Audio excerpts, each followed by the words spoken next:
به نام خدا. سلام، امیدوارم که حالتون خوب باشه. وقتی ما در مورد اعتیاد صحبت میکنیم ناخودآگاه تمام تمرکز میره سمت فرد مصرف کننده. اما تحقیقات علمی نشون داده که فرد وقتی داره توی خانواده مصرف میکنه، اون خانواده هم ناخودآگاه دچار یک سری بیماری ها میشن. درسته مواد مصرف نمیکنن، اما اونها هم درگیر بیماری میشن. توی این ویدیو با من همراه باشین تا بیشتر براتون توضیح بدم.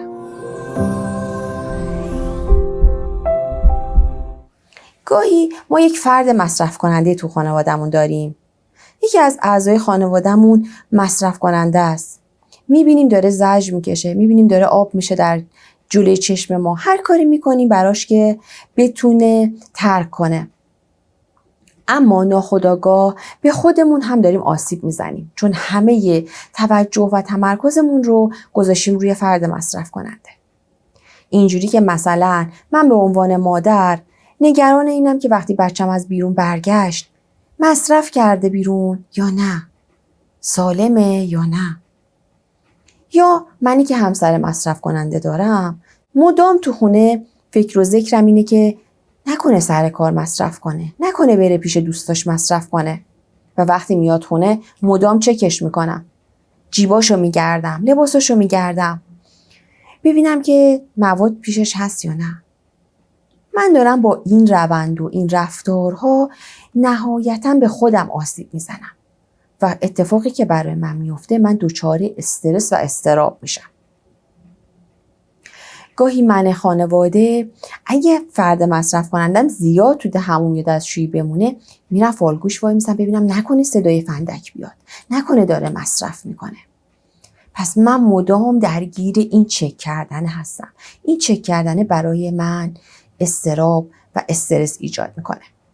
یه اتفاق دیگه ای که میفته، من گاهی از جمع‌های دوستانه و از جمع‌های خانوادگی فاصله میگیرم. همونجوری که فرد مصرف کننده تنها شده و فاصله گرفته، متاسفانه این اتفاق برای من هم میفته. به چه صورت؟ اینکه وقتی من تو این جمع‌ها حاضر میشم، اگه اونا بدونن که من فرد مصرف کننده ای تو خانوادم دارم، مدام منو سوال پیچ میکنن. خب همسر ترک کرد؟ چی شد؟ سر کار میره؟ بهت خرجی میده؟ نکنه بزنتت؟ مثلا ببرش کمپ؟ یا خیلی صحبت‌های دیگه. اینها باعث آزار و اذیت من خانواده میشه و باعث میشه من یواش یواش از جمع دوستام، از جمع خانواده و فامیل کناره‌گیری کنم. این انزوا، این طرد شدگی باعث یک سری رنجش ها در من میشه. اتفاق دیگه‌ای که میفته، گاهی فشارهای مالی برای من ایجاد میشه. اگه همسرم باشه نتونه بره سر کار، یه سری بدهی ها بالا بیاره و من تحت فشار قرار میگیرم به عنوان همسر. اینجا هم یک سری از بار مالی فشارش میفته، امکان داره روی یکی دیگه از اعضای خانواده. حالا ببینیم چه اتفاقی افتاد. پس من به عنوان یکی از اعضای خانواده به خاطر نگرانی‌های زیادی که دارم، اینکه فرد نره دوباره مصرف کنه و آیا مصرف کرده یا نه، خودم رو دچار تخریب میکنم، خودم رو دچار اضطراب، استرس و افسردگی میکنم. حالا ما خیلی تلاش میکنیم فرد مصرف کننده رو ببریم برای درمان، یا گاهی به زور میبریمش کمپ، گاهی به زور میبریمش مثلا سمزدایی کنه، گاهی میبریم برای کلینیک‌های ترک در اعتیاد. اما چند بار رو خودمون تمرکز کردیم، چند بار اومدیم نگاه کنیم ببینیم که آیا من هم درگیر بیماری شدم؟ آیا این آسیب هایی که فرد به خودش زده داره یواش یواش به خودش میزنه، آیا دودش تو چشم منم رفته؟ خب پس من انقدر تمرکزم رو گذاشتم رو فرد مصرف کننده، از خودم غافل شدم و گاهی اصلا خودم رو دیگه نمیبینم، فقط دنبال اینم که اون فرد رو درمان کنم. و وقتی اون فرد میره برای درمان و درمان قرار میگیره، چون من هنوز اون بیماری ها رو در خودم دارم، ناخودآگاه مانع از درمان اون فرد هم میشم. به چه صورتی؟ مثلا وقتی که من اعتماد رو ندارم و مهارت هایی رو یاد نگرفتم که وقتی فرد مصرف کنندم رو برای درمان میبرم چی کار باید بکنم؟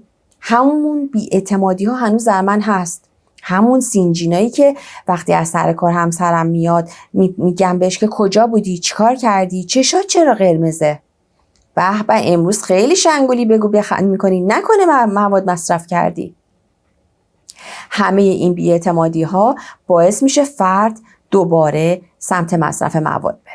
یعنی من ناخودآگاه رفتاری که در خودم داشتم و رنجش هایی بوده که تو طول مصرف برای من پیش اومده، برای من خانواده برای من پیش اومده. حالا فرد بردم برای درمان، ولی ناخودآگاه همونا در من هنوز هست و نمیتونم بذارم که فرد مصرف کننده درمان خوبی داشته باشه.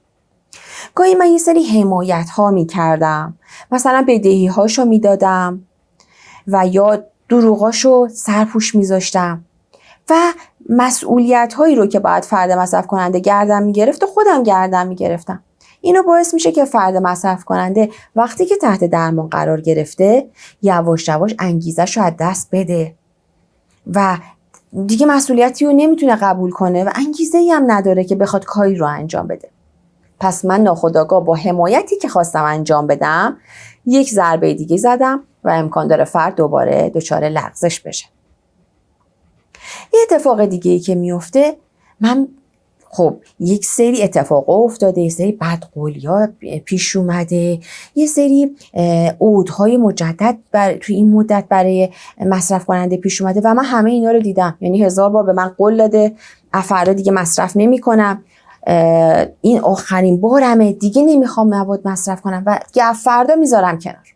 اما متاسفانه به خاطر شکل بیمارگونه این قضیه، اینکه اعتیاد یک بیماریه، نتونست فرد مصرف کننده سر قولش وایسه و اینها در من ایجاد رنج کرده، اینها در من ایجاد خشم کرده.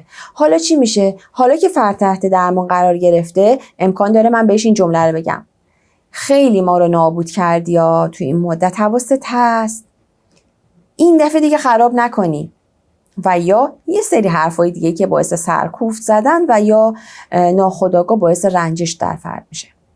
اتفاقی که برای فرد مصرف کننده میفته اینه که در اون احساس شرم و گناه شکل میگیره و یکی از علتهای بزرگ عود و مصرف مجدد همین احساس شرم و گناهه.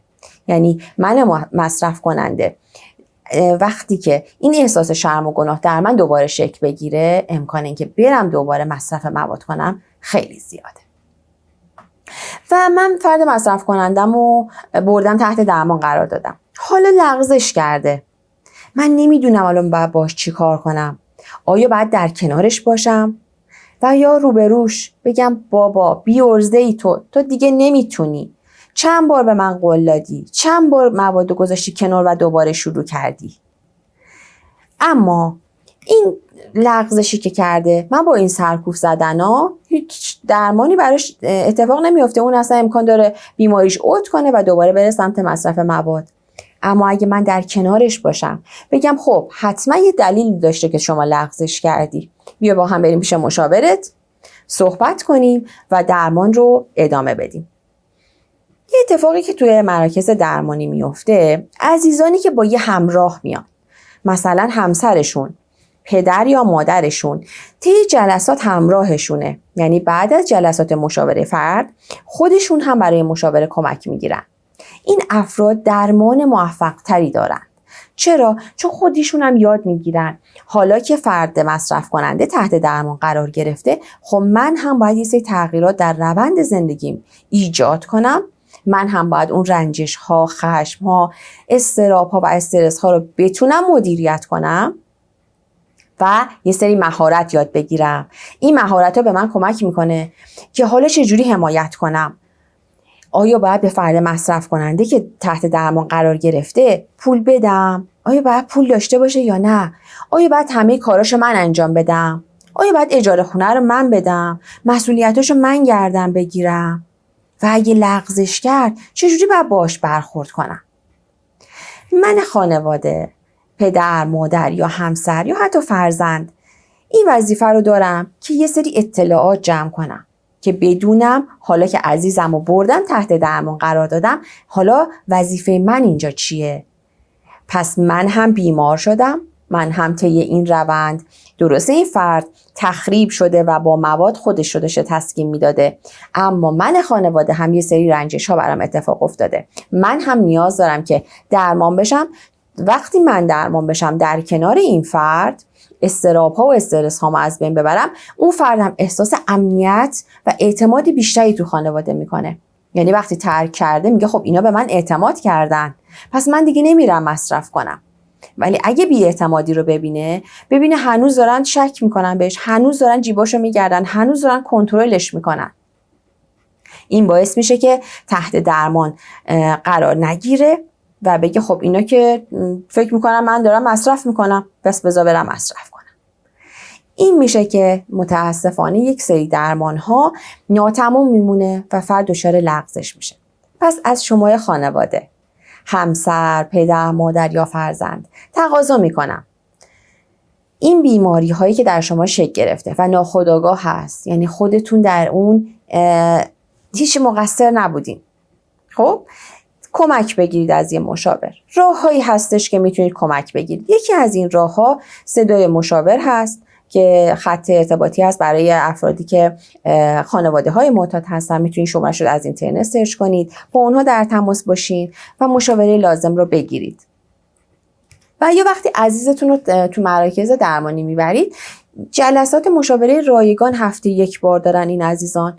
میتونید خودتون هم بعد از اینکه جلسه مشاورهشون تموم شد، خودتون هم از مشاور کمک بگیرید. این مشاوره ها در کلینیک های ترک اعتیاد به صورت رایگان انجام میشه. از این قضیه هم میتونید کمک بگیرید. اما یه اتفاق دیگه هم هستش که به صورت جهانی داره انجام میشه. یک سری گروه ها هستش به صورت NA که برای افراد معتاد به صورت 12 قدم کمک میکنه تا اینها از دام اعتیاد رها بشن. در کنارش گروه هایی هست برای خانواده ها، یعنی خانواده درمانیه. خانواده ها در کنار هم قرار میگیرن و از مشکلات خودشون صحبت میکنن. اسم این گروه ها نارانان هست و این گروهک ها به صورت جهانی هستش که در ایران هم این گروه ها برگزار میشه.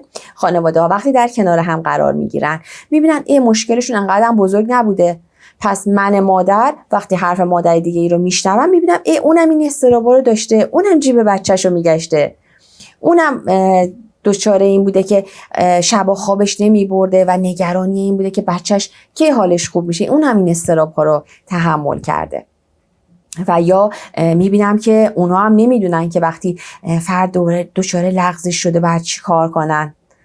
پس این گروه های درمانی به ما کمک میکنه، یه سری مهارت ها رو به ما یاد میده و ما میتونیم کمک کنیم که فرد مصرف کننده درمان بهتری رو داشته باشه. ولی اگه من درمان نشم، فرد مصرف کننده من تو درمان قرار بگیره، ناخودآگاه من دارم بهش ضربه میزنم و خودم هم نمیدونم. خواهشم از شما اینه که یکی از راههایی که گفتم رو انتخاب کنید، اطلاعاتتون رو تو این زمینه بالا ببرید. وقتی عزیزتون رو تحت درمان قرار دادید، برای اون رنجش ها، آسیب هایی که در شما شکل گرفته از مشاور کمک بگیرید تا بتونید که آرامش رو به خودتون و خانواده‌تون برگردونید. اگه سوالی از من داشتید میتونید کامنت کنید، من حتما با دل جون به سوالای شما جواب میدم. امیدوارم که این ویدیو به دردتون خورده باشه. از اینکه تو این ویدیو با من همراه بودید از شما سپاسگزارم. شما رو به خدای بزرگ میسپارم. خدا یار نگهدارتون.